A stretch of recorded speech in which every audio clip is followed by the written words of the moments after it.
નમસ્કાર મિત્રો, ગુજરાત પોકેટ ચેનલમાં તમારું સ્વાગત છે। દેશ દુનિયા અને ગુજરાતના તાજા મોટા અને સૌથી મહત્વના સમાચાર જાણીએ તે પહેલા ચેનલમાં નવા હોય તો ચેનલને જરૂરથી સબસ્ક્રાઇબ કરી લેજો, જેથી તમને આવા સમાચારની અપડેટ મળતી રહે।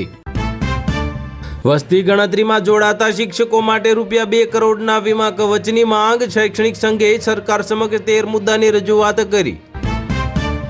સાવે સાવધાન રહેજો, કોરોના જેવા જ ઘાતક વાયરસની ભારતમાં એન્ટ્રી। નિપા વાયરસને લઈને કેરળમાં લોકડાઉન કરવામાં આવ્યું। અમેરિકામાં સેંકડો લોકોના મોતનો ખતરો। 8000થી વધુ ફ્લાઇટ રદ કરવામાં આવી। કારણ ઈરાન પર સંભવિત હુમલો નથી, પણ છે વધુ ગંભીર। લોક સાહિત્યકાર માયાભાઈ આહિરના પુત્રની બગદાણા કેસમાં ધરપકડ કરવામાં આવી। અત્યાર સુધી કુલ 13 લોકો ઝડપાયા।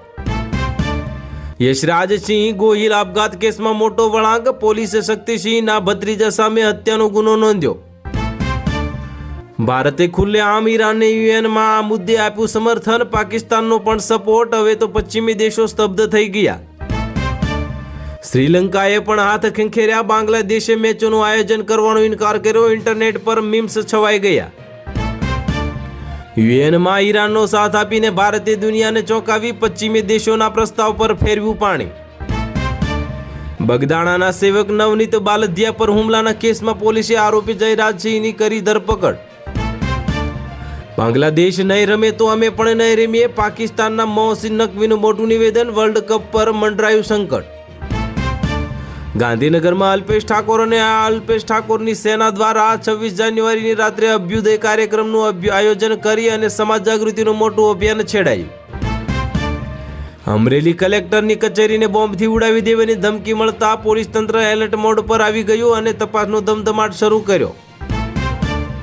અમદાવાદની શાળાઓમાં બોમ્બની ધમકીના ઈમેલ આવતા વાલીઓમાં ફાળ પડી। જોકે સઘન સર્ચ ઓપરેશન બાદ કોઈ શંકાસ્પદ વસ્તુ મળી નથી। શક્તિસિંહ ગોહિલના વતન લીમડામાં તેમના ભત્રીજા પાર્થિવ દેહ પહોંચતા આખું ગામ હિપકે ચડ્યું। રાજકીય નેતાઓએ શોક વ્યક્ત કર્યો।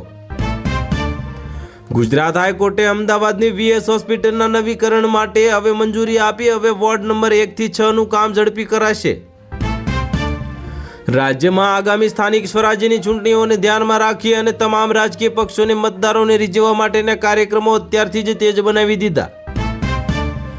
સુરતમાં એસીબીએ એક લોકરક્ષક જવાનને લાંચ લેતા રંગે હાથે ઝડપી પાડ્યો। ભ્રષ્ટાચારી અધિકારીઓ વિરુદ્ધ કડક કાર્યવાહીનો સિલસિલો યથાવત રાખવામાં આવ્યો। બનાસકાંઠાના અમીરગઢ પાસે ગમખ્વાર અકસ્માતમાં 6 લોકોના મોત નીપજ્યા। રોંગ સાઈડમાં આવતી ટ્રકે કારને જોરદાર ટક્કર મારતા દુર્ઘટના ઘટી। 26 જાન્યુઆરીના પર્વને ધ્યાનમાં રાખીને ગુજરાતના તમામ મહત્વના ધાર્મિક સ્થળો અને જાહેર સ્થળોએ પોલીસનો ચુસ્ત બંદોબસ્ત ગોઠવી દેવાયો।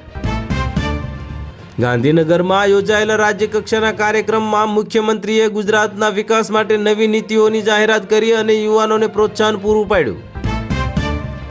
સુરેન્દ્રનગરના ખેડૂતે 25 વીઘામાં પ્રાકૃતિક ખેતી કરી અને મજૂરી અને જંતુનાશક દવાઓના ખર્ચમાં મોટો ઘટાડો કરવામાં નોંધપાત્ર સફળતા મેળવી। પક્ષીઓ દ્વારા જીવાત નિયંત્રણના પ્રયોગથી ખેડૂતોને બાજરીના પાકમાં મોટી રાહત મળી। રાસાયણિક દવા વગર પાક તૈયાર કરી નવો રાહ ચીંધ્યો।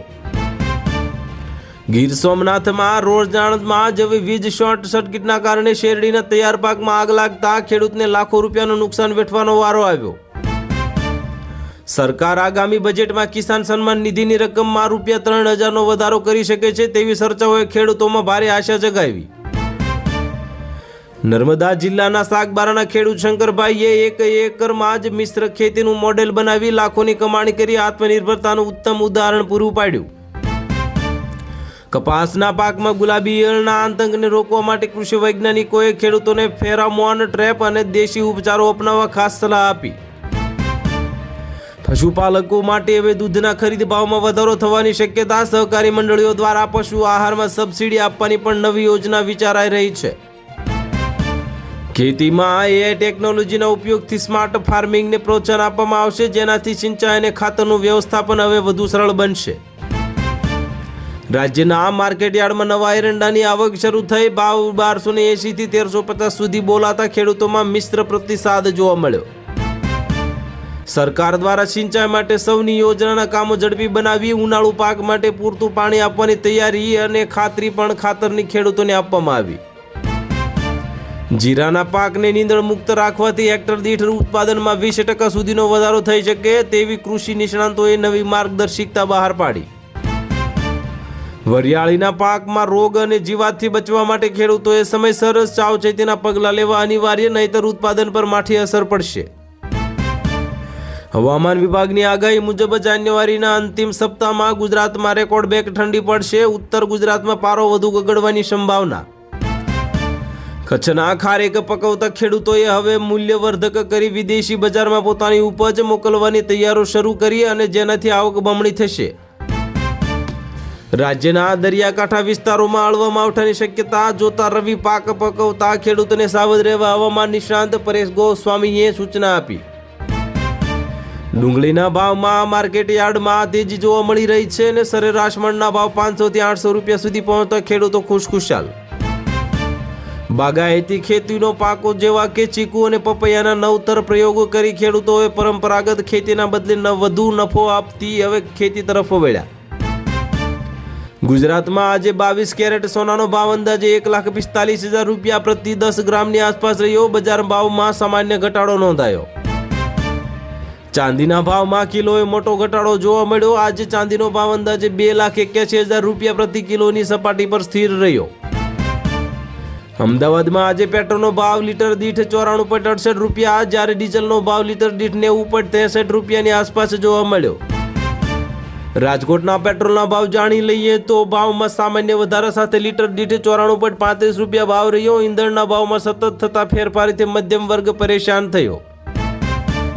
જાણી લઈએ ગેસ સિલિન્ડરના ભાવ તો કોમર્શિયલ ગેસ સિલિન્ડરના ભાવમાં રાહત મળવાની શક્યતા, જેનાથી રેસ્ટોરન્ટ અને હોટેલ ઉદ્યોગની આર્થિક ફાયદો થવાની પૂરી સંભાવના. રાંધણ ગેસ એટલે કે એલપીજી પર સબસિડી વધારવાની સરકારની વિચારણાને પગલે સામાન્ય ગૃહિણીઓને મોંઘવારીમાંથી મોટી રાહત મળશે. સુરતમાં સોનાના આભૂષણોની માંગમાં વધારો જોવા મળ્યો. લગ્નસરાની મોસમ હોવાથી જ્વેલરી બજારમાં ભારે હલચલ જોવા મળી. અફઘાનિસ્તાનમાં ભારે હિમવર્ષા અને વરસાદને કારણે છેલ્લા 3 દિવસમાં 61 લોકોના કરુણ મોત નિપજ્યા અને હજારો લોકો બેઘર થયા. જસદણના સાણથલી પેટ્રોલ પંપ પાસે જાડીઓમાંથી નવજાત શિશુ મળી આવતા ચકચાર મચી. પોલીસે બાળકને હોસ્પિટલ ખસેડીને તપાસ હાથ ધરી. ભારતે બાંગ્લાદેશ પાસેથી 2 લાખ ટન ચોખાની માંગણી સ્વીકારી. પાડોશી દેશમાં ખાદ્ય કટોકટી સર્જાતા ભારતે મદદનો હાથ લંબાવ્યો. રાજ્યમાં સાયબર ક્રાઇમના વધતા કિસ્સાઓને રોકવા માટે ગૃહ વિભાગે નવી હેલ્પલાઇન અને જનજાગૃતિ અભિયાન શરૂ કરવાનો મહત્વનો નિર્ણય લીધો. રૂપાલાના નિવેદન બાદ રાજકોટના પાટીદાર યુવાનમાં જાગી હિંમત. પત્નીને છૂટાછેડા માટે 1 કરોડ માંગતા આગેવાનોની મદદ માંગી. જયરાજ આહિરની ધરપકડ બાદ નવનીત બાલદિયાની પ્રતિક્રિયા સામે આવી. ન્યાયતંત્ર પર વિશ્વાસ વધ્યો. કાવતરાખોરોને છોડવામાં ન આવે. પાકિસ્તાનમાં પણ કરશે T20 વર્લ્ડ કપનો બહિષ્કાર. બાંગ્લાદેશને બહાર કરવામાં આવતા નકવીની ICCને ધમકી આપવામાં આવી. જયરાજ આહિરની ધરપકડ બાદ ઋષિ ભારતી બાપુની પ્રતિક્રિયા સામે આવી. ગમે તેવા ચમરબંધી હોય, સજા મળવી જ જોઈએ. ગુજરાતના રાજકારણમાં નવો વળાંક લાવશે કોળી સમાજ. મહાસંમેલનમાં શક્તિ પ્રદર્શનથી આરપારની લડાઈની મૂડમાં. અમદાવાદ પ્લેન ક્રેશમાં વીમા કંપનીએ એર ઇન્ડિયાને 1125 કરોડની કરી ક્લેમની ચૂકવણી. મૃતકોના પરિવારને પણ નાણાં ચૂકવવામાં આવ્યા. જયરાજ આહિરની ધરપકડ પર મંત્રી પરસોત્તમ સોલંકીનું નિવેદન. મુખ્યમંત્રી અને સમાજની એકતાથી ન્યાયની જીત થઈ. ઇલેક્ટ્રિક ગાડીઓ અને સાયલન્ટ મોડ હવે ખતમ. રાહદારીઓની સુરક્ષા માટે સરકારના કડક નિયમો કરવામાં આવ્યા જાહેર. T20 વર્લ્ડ કપ રમવા અંગે સ્કોટલેન્ડ બોર્ડનું મોટું નિવેદન. ICC ચેરમેન જય શાહનો આભાર માન્યો. મહારાષ્ટ્રમાં નવો ખેલ ખેલાયો. મીરા ભાયંદરમાં એકનાથ શિંદેએ કોંગ્રેસ સાથે ગઠબંધન કર્યું. ભાજપને ઘેરવા માટે પ્લાન બનાવ્યો. બાંગ્લાદેશના રવાડે પાકિસ્તાન ચડ્યું તો ખાવાના પણ ફાંફા પડી જશે. 366 કરોડનું થશે નુકસાન. તો હાલ માટે આટલું જ. મળીશું નવી અપડેટ સાથે. જો વિડીયો પસંદ આવતો હોય તો વિડીયોને કરી દેજો લાઈક અને ચેનલમાં નવો હોય તો ચેનલને કરી દેજો સબસ્ક્રાઈબ.